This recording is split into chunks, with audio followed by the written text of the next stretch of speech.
Group পর্বেই বাদ পড়ে যাবার অবস্থায় ছিল মিশর। অতিরিক্ত সময় জটলা থেকে দেয়া ইরানের গোলটি নাটকীয়ভাবে বাতিল হয়ে যায় ভিএআর চেকের মাধ্যমে। ফলে ড্র করে গ্রুপ জিতে দ্বিতীয় হয়ে নকআউট নিশ্চিত করে মিশর। আর তার বিপরীতে স্বপ্নভঙ্গ হয় ইরানের। কিন্তু মিশর যেই ভিএআর এর কল্যাণে বেঁচে যায়, সেই ভিএআরই এখন তাদের কাছে ভিলেন।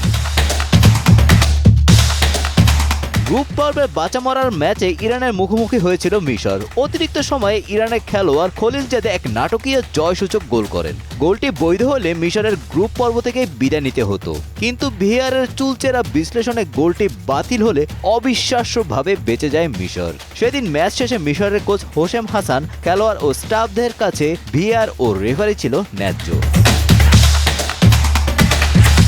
অথচ ঠিক এক ম্যাচ পরই বদলে গেল সুর। শেষ 16 ম্যাচে আর্জেন্টিনার কাছে 3-2 গোলের ব্যবধানে হেরে বিদায় নেওয়ার পর মিশরের সেই কোচ ও স্টাফদের কাছেই ভিআর হয়ে উঠল রাজনৈতিক মতাদর্শের শিকার। আর্জেন্টিনার গোল হওয়ার আগে মোহাম্মদ সালাহ ফাউলের শিকার হয়েছেন দাবি করে তারা পুরো ফিফাকে কাঠগড়ায় দাঁড় করিয়েছেন। যে কোচ কয়েকদিন আগে ফিফাকে নিরপেক্ষ বলেছিলেন, তিনি আজ প্রকাশ্যে বলছেন সবকিছুই টাকার খেলা। তারা চায় মেসি টুর্নামেন্ট জিতুক।